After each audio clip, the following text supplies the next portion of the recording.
Question number 63. Clofibrate mainly lowers the, जो clofibrate होता है मेनली क्या लोअर करता है हमारा?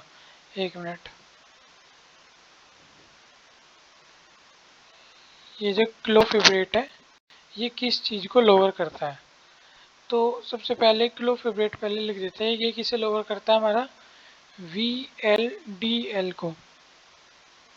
एक बार इनकी फुल फॉर्म देख लेते हैं, फिर इसके बाद आगे की बात करेंगे।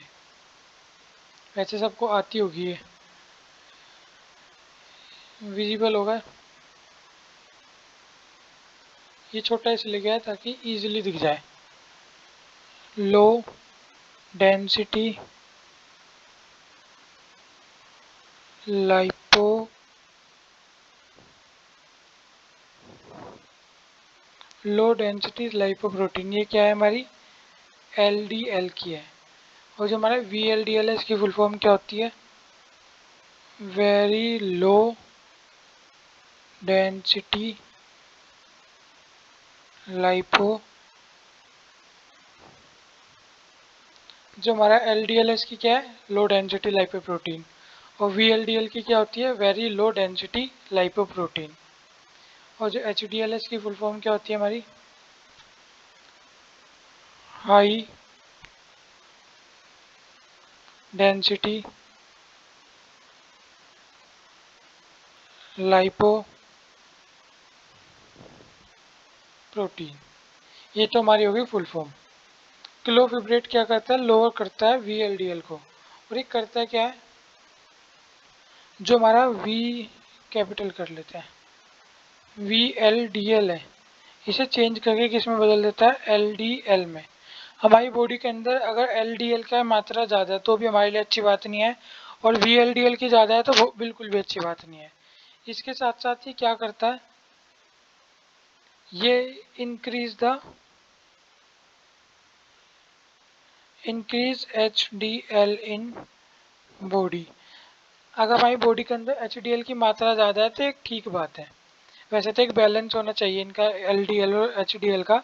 लेकिन एक नॉर्मल बीइंग के अंदर अगर HDL ज़्यादा है LDL कम है तो एक अच्छी कंडीशन के अंदर है। तो हमारा क्लोफिब्रेट क्या करता है? अगर कहीं लोअर किसे करता है? कम क्या करता है? LDL को कम करता है। LDL ऑप्शन में नहीं है तो VLDL।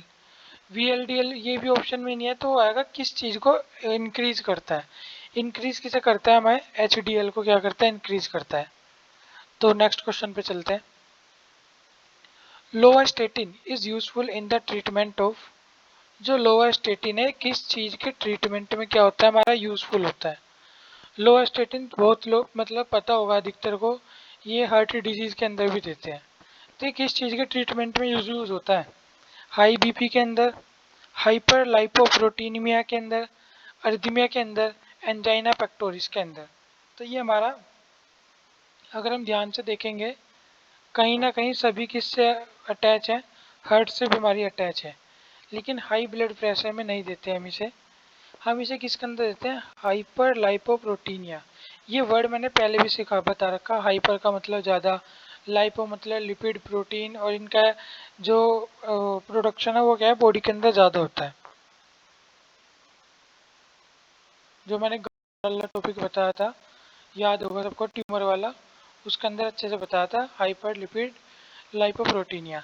प्रीवियस क्लास में देख सकते हैं, जो और जो फॉलो करता आ रहा है पीछे से उसे तो कोई दिक्कत है ही नहीं। फिर भी अगर किसी को डाउट हो तो बता देना। अभी आगे चलते हैं।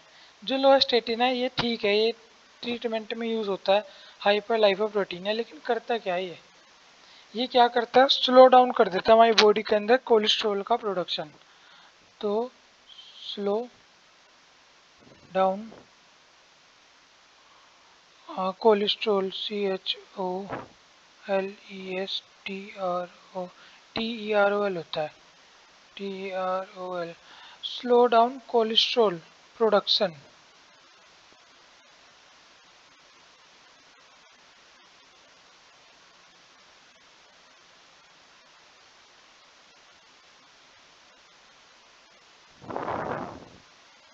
ये क्या हमारी बॉडी के अंदर प्रोडक्शन को स्लो डाउन कर देता है।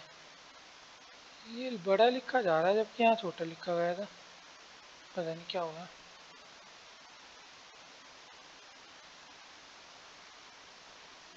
ठीक है। हाई ब्लड प्रेशर सबको पता है, जब ब्लड का प्रेशर हमारी वीन्स के अंदर ज़्यादा हो, मैंने बता भी रखा है वैसे भी। अर्जीमिया मतलब जो हार्ट का एक रिदम होता है, कॉन्ट्रैक्शन रिलैक्सेशन का, उसी का बोलते हैं रिदम। अर्जीमिया मतलब इस रिदम के अंदर क्या हो, प्रॉब्लम हो। एंजाइना पेक्टोरिस मैंने पहले भी बता रखा है, दोबारा बता देता हूँ, चेस्ट पेन से क्या है रिलेटेड। जहाँ भी चेस्ट पेन होगा वहाँ एंजाइना पेक्टोरिस हमें मिलेगा। अगर नॉर्मली भी अगर किसी के चेस्ट में पेन होता है तो आपको एक बार मतलब अपने हार्ट मतलब ऐसा नहीं कि चेस्ट में पेन हुआ सीधा जाके डॉक्टर पे बैठ के कि मुझे तो एंजाइना पेक्टोरिस हो गया है, मेरा हार्ट अटैक होने वाला है।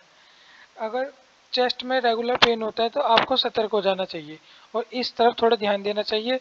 और अगर आप मतलब चेकअप वगैरह करवा सकते हैं तो करवा लेने चाहिए, नहीं तो अगर अगर आपको स्पेसिफिक हिस्से में जहाँ हमारा हर्ट होता है बिल्कुल वहीं दर्द हो रहा है तो आपको तुरंत डॉक्टर के पास जाके चेक करवानी चाहिए। अगर बिल्कुल हार्ट वाली जगह पे नहीं हो रहा, इधर उधर हो रहा है लेकिन चेस्ट में हो रहा है, तो थोड़ा सा सतर्क रह के अपनी हेल्थ का ध्यान रखना चाहिए। Which one of these vitamin is essential for coagulation of blood? इसके अंदर से कौन सा विटामिन है जो ब्लड कोगुलेशन में इंपॉर्टेंट है? कोगुलेशन ऑफ ब्लड मैंने बताया था क्लोटिंग फैक्टर। ये क्या होता है हमारा विटामिन के, इसे क्या बोलते हैं, क्लोटिंग फैक्टर भी बोलते हैं, मैंने बताया था।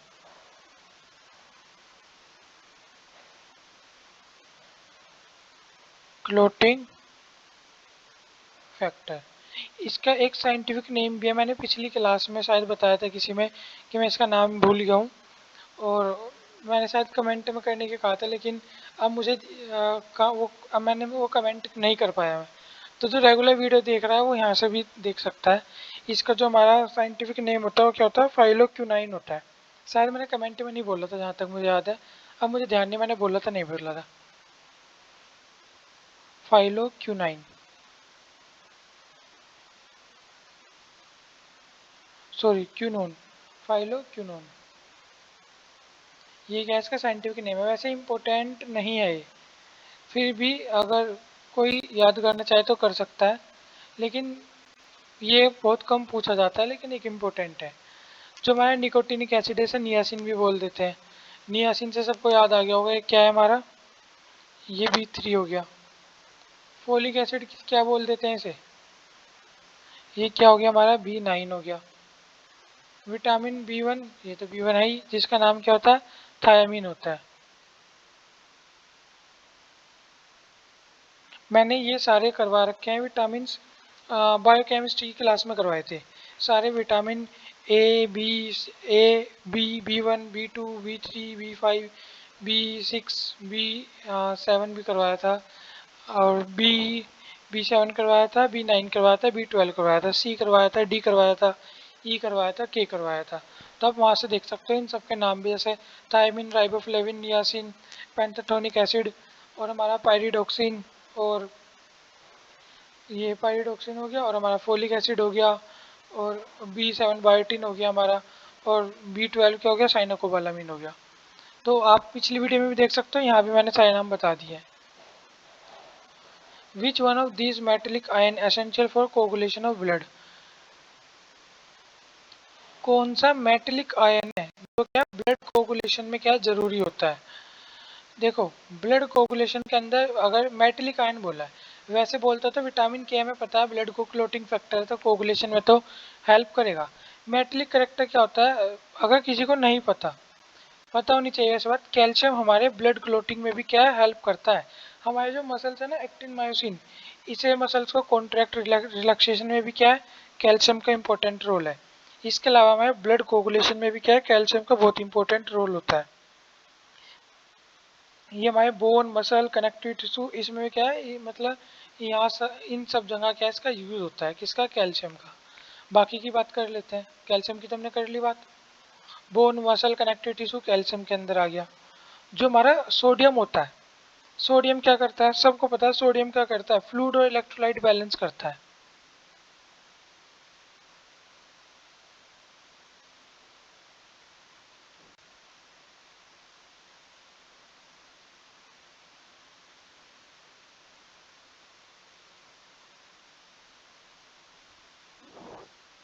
फ्लूइड और इलेक्ट्रोलाइट बैलेंस करता है हमारी बॉडी के अंदर। ये बड़े क्यों हो रहे हैं,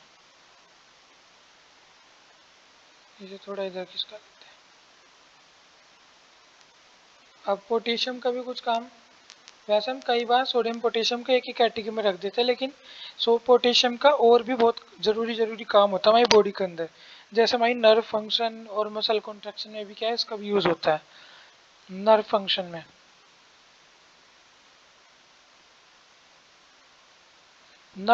बहुत इंपॉर्टेंट काम होता है हमारे पोटेशियम का। जो हमारा मैग्नीज है, क्या इसका भी कुछ काम होता है? हाँ, इसका मेटाबॉलिज्म में काम होता है। इसका किसके अंदर होता है? फैट, अच्छा स्मॉल करके छोटा लिखा जाता है, fat and carbs metabolism. Fat और कार्ब के मेटाबॉलिज्म में क्या है, मैग्नीज का हमारा यूज होता है। इंपॉर्टेंट है, याद होने चाहिए, ज़्यादा हार्ड भी नहीं है। केमिकली हिपेरिन क्या होता है हमारा? हिपेरिन तो हम सबको पता ही है। केमिकली हम इसे क्या बोलते हैं? इसे बोलते हैं हम म्यूकोपोलीसैकेराइड। ये क्या हमारा हिपेरिन है। और म्यूकोपोलीसैकेराइड, इसका पूरा नाम हम क्या बोलते हैं? सल्फेटेड म्यूकोपोलीसैकेराइड। पूरा भी लिख देते हैं, कई बार पूछ लेता है। सल्फेटेड, इसके पास ही लेके जाओ, यहाँ ठीक है, यहाँ इससे अपने आप जोड़ के पढ़ लेना। सल्फेटेड म्यूकोपोलीसैकेराइड, ये क्या होता है हमारा? हिपेरिन होता है। अब हिपेरिन क्या होता है ये मुझे बताने की ज़रूरत होगी नहीं, फिर भी चलो नाम चाह रहे तो कर ही दे थोड़ा सा लिख के। वैसे बिल्कुल भी बताने की ज़रूरत नहीं है, हम सबको पता ही है। एंटीकोगुलेंट होता है।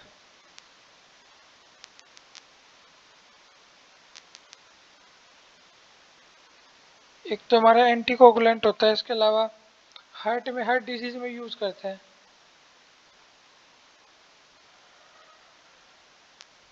एंटीकोगुलेंट है, हार्ट डिजीज में यूज़ करते हैं, और ब्लड क्लोटिंग वगैरह में भी कर लेते हैं, इससे रिलेटेड ही है।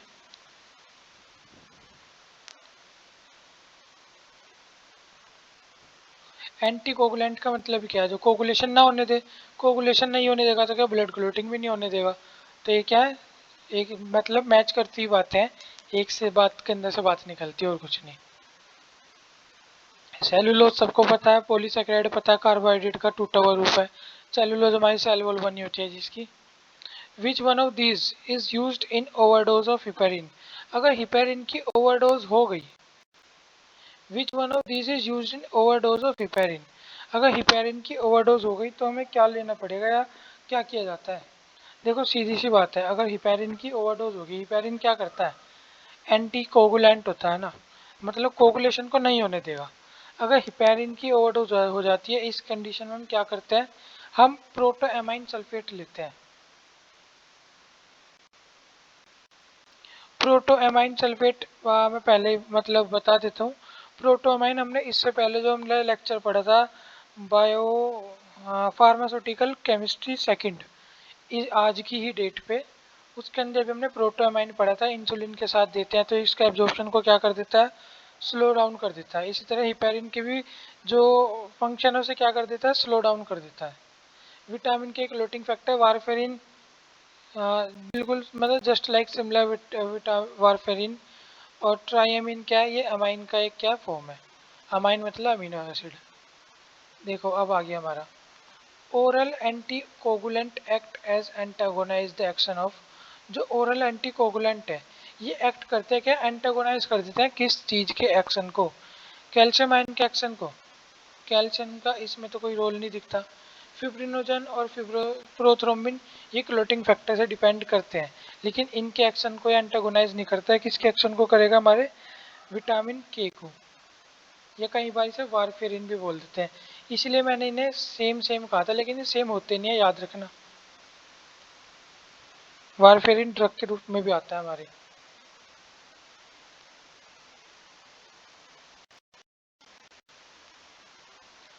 क्लोरथायोजाइड कोज डायूरेसिस ड्यू टू। जो क्लोरथायोजाइड है इसकी वजह से क्या होता है? डायूरेसिस होता है। डायूरेसिस का मतलब एक्स्ट्रा यूरिन, मतलब यूरिन बहुत ज़्यादा आता है, जल्दी जल्दी यूरिन आता है। इसे बहुत ही ज़्यादा अगर बेसिक भाषा में बोल दे तो क्या लिख सकता हूँ मैं? एक्स्ट्रा पी होता है। अब कई बार जब हम मतलब कुछ खा लेते हैं तब भी कई बार यूरिन ज़्यादा आता है, तो इसका मतलब ये नहीं हमने क्लोरथाइजाइड खा लिया इसकी, इस वजह से हमें एक्स्ट्रा पी आया जा रहा है और हम टेंशन में आ गए कि मैंने तो खाना ही खाया था और पता नहीं है क्या खा लिया, खाने में क्लोरथाइजाइड कहाँ से आ गया। ऐसा कुछ नहीं है, नॉर्मली भी हो जाता है, लेकिन जब भी ड्रग लेते हैं तो भी हो जाता है। क्यों हो जाता है? हाँ, मैकेनिज्म समझते हैं हम। ये क्या है, इनहिबिट कर देता है एंजाइम कार्बोनिक एनहाइड्रेज को? नहीं भैया, ऐसा नहीं करता है, इससे तो कट भी नहीं लगा। ये क्या करता है, इनहिबिट कर देता है reabsorption of sodium and chloride का। हाँ, ये बात बिल्कुल सही है। जो हमारा रीअब्जॉर्प्शन होता है ना सोडियम और क्लोराइड आयंस का हमारे ग्लोमेरुलस ट्यूब्यूल्स के अंदर, या रीनल ट्यूब्यूल्स कह सकते हैं, रीनल ट्यूब्यूल ज़्यादा सही रहेगा, ग्लोमेरुलस तो अलग हो गया, मतलब है उसी की, नेफ्रॉन का ही पार्ट होता है ग्लोमेरुलस भी। जो हमारा नेफ्रॉन है इसके अंदर जो सोडियम और क्लोराइड का रीअब्जॉर्प्शन है, इसे क्या है, डिस्टर्ब या इनहिबिट कर देता है। जिस वजह से क्या है, अगर रीअब्जॉर्ब ना हो तो ये क्या है, बॉडी के अंदर से वेस्ट हो जाएंगे और वाटर को रिटेंशन, ये क्या करते हैं, अगर ये हमारी बॉडी ने रिटेंशन ले लिए, ये अपने साथ साथ क्या है, जो वाटर है उसे अपने साथ वापस उसके अंदर ले लेता है ट्यूब्यूल्स के अंदर, और जो वेस्ट मटेरियल है बस उसे ही बाहर निकालता है, बाकी को वापस सर्कुलेशन के अंदर डालते रहते हैं। वेस्ट वेस्ट को एक तरफ करते हैं। लेकिन अगर इनका रीअब्जॉर्प्शन है वो ही रुक जाए तो ये भी पानी के साथ, ये भी मतलब यूरिन के साथ बाहर गए, अगर ये बाहर गए तो वापस यूरिन को ट्यूब्यूल्स के अंदर लाके उसे फिल्ट्रेशन कर, मतलब वापस यूरिन आने का ही नहीं ट्यूब्यूल्स के अंदर, वापस आएगा नहीं तो यूरिन आएगा और सीधा बाहर जाएगा, तो क्या होगा, एक्स्ट्रा पी होगा, मतलब ये कंडीशन आएगी एक्स्ट्रा पी। अगले पे चले, main side effect of thiazide. जो थायाजाइड है इसका मेन साइड इफेक्ट क्या होगा? देखो, अगर थायजाइड हम लिया, क्लोरथायजाइड यही वाला, ये रहा थायजाइड, अगर हम थायजाइड लेंगे, ये कह रहा है देखो, ब्लड डिस्केसिस, मतलब ब्लड वगैरह निकलने लगेगा जब स्टूल पास करेंगे या फीसिस पास करेंगे, ऐसा नहीं होता।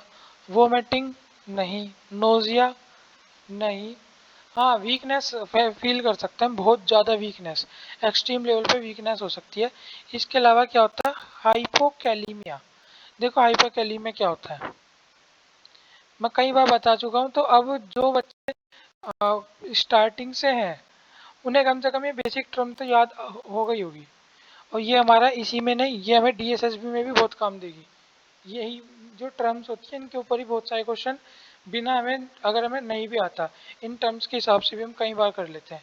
हाइपो मतलब कम, और कैलीमिया क्या यहाँ है, ग्लूकोज लेवल, जब बॉडी के अंदर क्या हमारा ग्लूकोज लेवल कम हो जाए, इस कंडीशन को क्या बोलते हैं, हाइपोकैलीमिया। और इसके साइड इफेक्ट के अंदर क्या होता है, ग्लूकोज लेवल कम हो जाता है, तो इसका साइड इफेक्ट हम क्या बोल सकते हैं, हाइपोकैलीमिया।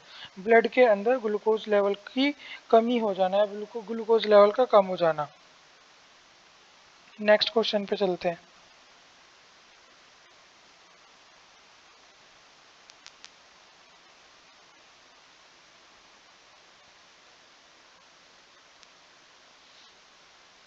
जो हमारा फ्रूसिमाइड है, ये एक्ट ऑन द फ्रूसिमाइड है, किस चीज़ पे एक्ट करता है हमारा? हमने सबसे पहले क्वेश्चन पढ़ा था कि इसके अंदर नहीं, फ्रूसिमाइड हमने यहाँ नहीं पढ़ा शायद, हाँ इसके हमने फ्रूसिमाइड भी वहीं पढ़ा है, क्या बोलते हैं उसे, इससे जो मैं पहले वो था, इससे क्या नाम था उसका, देखो जस्ट ऐसा नाम गायब होता है दिमाग से, फार्मास्यूटिकल केमिस्ट्री सेकंड, इसके अंदर हमने फ्रूसिमाइड पढ़ा था कि ये ना, ये ऐसी ड्रग है जो इफेक्टिव है अदर, वो, ये बाकी ड्रग से ज़्यादा इफेक्टिव ड्रग होती है, क्या, फ्रूसिमाइड, हमने इसके बारे में पढ़ा था। तो ये कह रहे थे फ्रूसिमाइड है किस चीज़ में एक्ट करती है, ये हमारे, ये क्या बोलते हैं, प्रोक्सिमल ट्यूब्यूल्स में इफेक्ट करती है, या क्या चीज़ में इफेक्ट करती है हमारी, प्रोक्सिमल ट्यूब्यूल हुआ, डिस्टल ट्यूब्यूल हुआ, और क्या नाम हमारा, असेंडिंग लिम्स है, ऑफ लूप ऑफ एनले है। जो ascending lymph loop of Henle, ascending ये मतलब एक ही टर्म है, ये कोई हाथ पैर मत सोचने लगना किसका हाथ पैर है। हाँ, फ्रूसिमाइड होती है हमारी high ceiling drug. High ceiling drug का मतलब क्या होता है,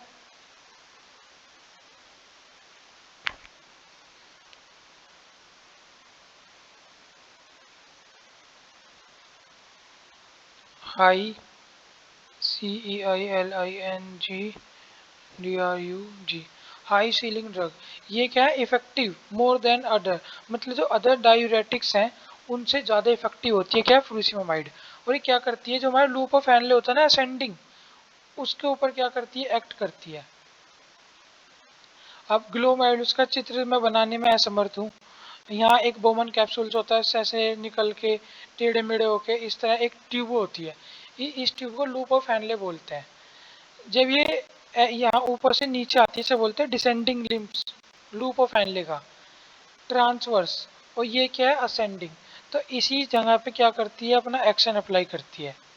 तो हमें यहाँ नहीं जाना, मैं किसी और क्लास में नेफ्रॉन का एक डायग्राम भी दिखा दूंगा ताकि मैं सारा बता दूँ ये हैंडले वगैरह क्या है, एक बार नेमिंग देख लेंगे इसकी। तो फिलहाल हमें याद रखना है क्या है, लूप ऑफ हैंडले पे क्या करती है, एक्ट करती है क्या, फ्रूसिमामाइड। इतना वो से नहीं पूछता सेंडिंग डिसेंडिंग, लेकिन अब पता है तो अच्छी बात है। मेनली में क्या ध्यान रखना है, लूप ऑफ हैंडले पे एक्शन होता है किसका, फ्रूसिमामाइड का। फ्रूसिमामाइड का ही क्यों हम इतने अच्छे से याद रखना है, क्योंकि भाई ये एक पोटेंट पोटेंट नहीं कह सकते, मतलब हाई सीलिंग ड्रग है, मतलब जो most commonly mostly urine cases में क्या होती है, यूज होती है, इसलिए पता होना चाहिए और कुछ नहीं। Which one of these,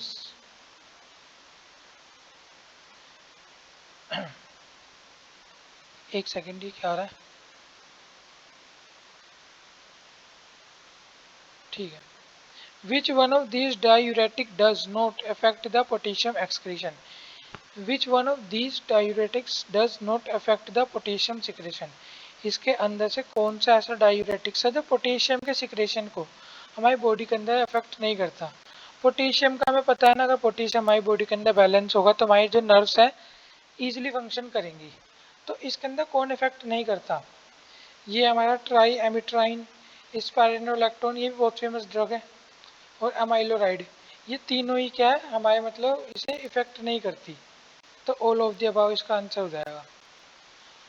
next है glucocorticoid are used in the treatment of, जो ग्लूकोकोर्टिकोइड है ये किस चीज़ के ट्रीटमेंट में यूज होती है। ग्लूकोकोर्टिकोइड पता है ना, स्टेरॉइडल में आती है, ये किसके अंदर यूज होती है, हमारी मोस्टली इन्फ्लामेशन और एलर्जी के अंदर यूज होती है। ग्लूकोकोर्टिकोइड और मिनरलोकोर्टिकोइड होते हैं, ये भी किससे, एड्रिनल ग्लैंड से रिलेटेड होते हैं हमारे।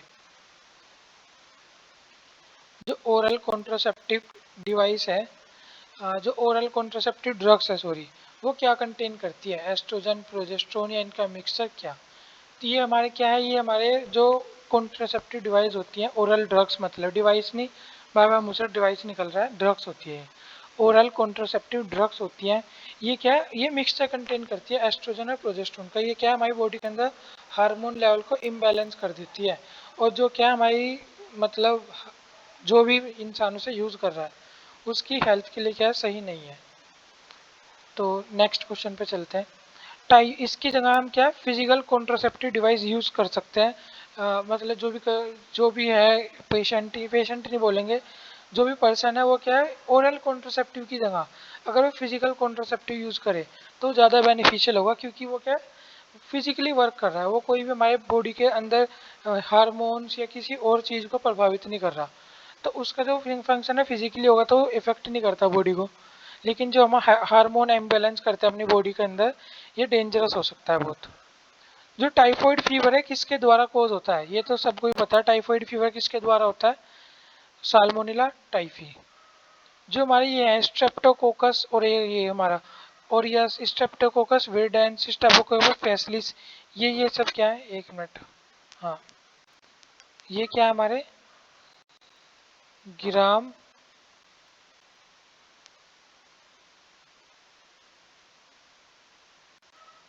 ये ग्राम पॉजिटिव बैक्टीरिया है हमारे सब, हमें पता होना चाहिए इनके बारे में, मतलब थोड़ी थोड़ी बात, ज़्यादा नहीं।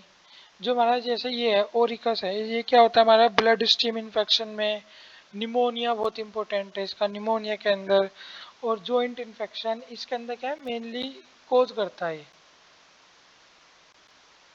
जो हमारा स्ट्रेप्टोकोकस, ये विडेंस है, ये हमारा क्या करता है, ये डेंटल कैरीज वगैरह में यूज होता है, यूज नहीं मतलब इफेक्ट करता है, यूज नहीं। जो स्ट्रेप्टोकोकस है फैसिली से, ये क्या है, ये पुअर हाइजीन वगैरह जगह में क्या है, को पुअर हाइजीन की वजह से कोज होता है। पुअर हाइजीन की वजह से जो भी डिजीज कोज करेगा वो करता है ये स्ट्रेप्टोकोकस फैसिलिस। फैसिलिस से हम याद कर सकते हैं फीसिस वगैरह, तो वहाँ से हमें जल्दी याद हो जाएगा ये। इसमें कुछ भी नहीं लिखा, सारा अल्कस के बारे बांट दिया मैंने, बोला है आप ध्यान से सुन सकते हैं, आगे से अल्कस नहीं करूँगा। Which one of the antibacterial agent is effective against typhoid fever? इसके अंदर से कौन सा एंटीबैक्टीरियल एजेंट है जो टाइफाइड फीवर को क्या करता है, कोज करता है, वो सॉरी जो टाइफाइड फीवर के अंदर यूज करते हैं हम ड्रग। ये क्या हमारा क्लोरम फेनिकोल। ये क्या है, टाइफाइड जब हो जाता है तो उसके अंदर ये ड्रग दी जाती है। इसे कहते हैं फर्स्ट ड्रग है, मतलब जो सबसे पहले दी जाती है इसके अंदर। इसके अलावा जो सिप्रोक्स है, मतलब सिप्रोफ्लोक्सासिन ओफ्लोक्स है, ये भी देते हैं।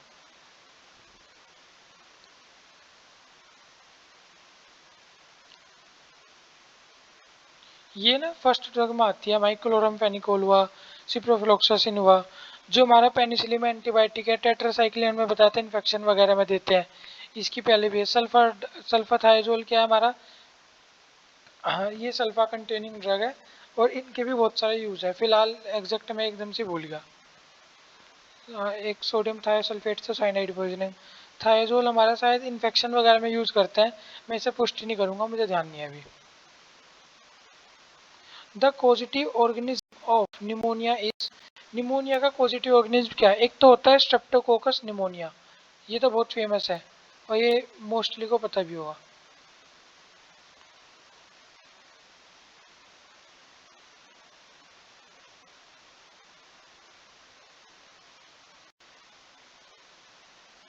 Streptococcus pneumonia. एक बार मैं चार्जिंग ऑन कर दूं, बैटरी डाउन हो गई।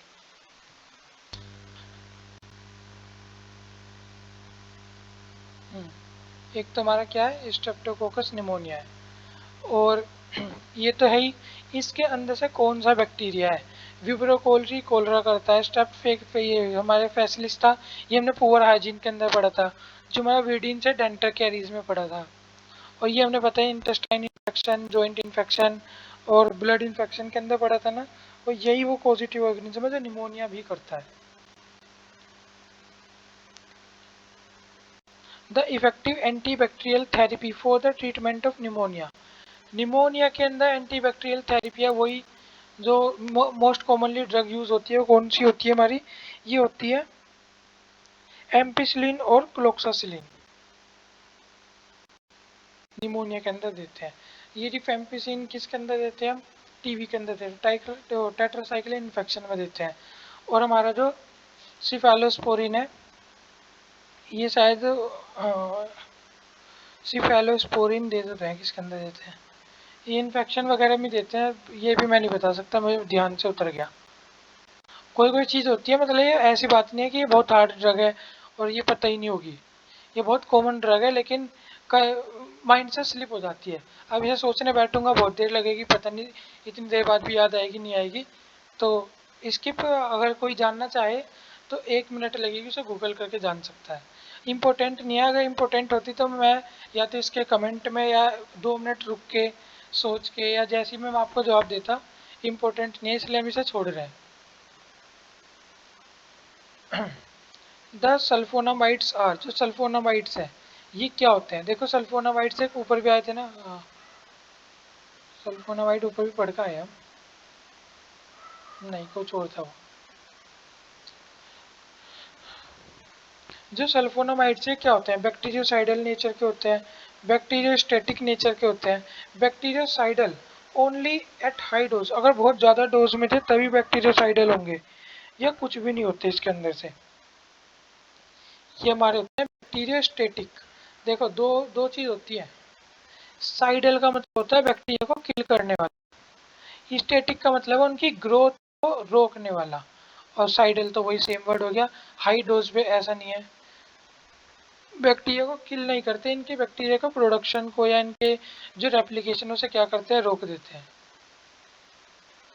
सल्फोनामाइड्स के दो चार कॉमन यूज, क्योंकि ऊपर नहीं लिखा तो मैंने मतलब बताया नहीं है ये, तो इसके दो चार कॉमन यूज क्या है हमारे? यूरिनरी ट्रैक्ट इन्फेक्शन के अंदर यूज होता है, ब्रोंकाइटिस,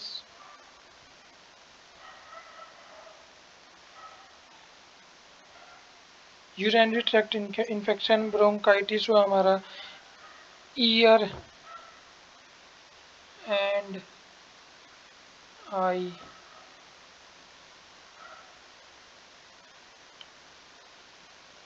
ईयर और आई इन्फेक्शन में भी क्या यूज़ होता है हमारा। तो आज की वीडियो में इतना ही, सवाल ख़त्म हो गए। कोई भी सुझाव या मुझे सलाह देना चाहते हो तो आप कमेंट करके बता सकते हो। मेरी पूरी कोशिश रहेगी कि मैं आपकी सलाह पे अमल करने की कोशिश करूं। और आज की वीडियो में इतना ही। Thank you so much.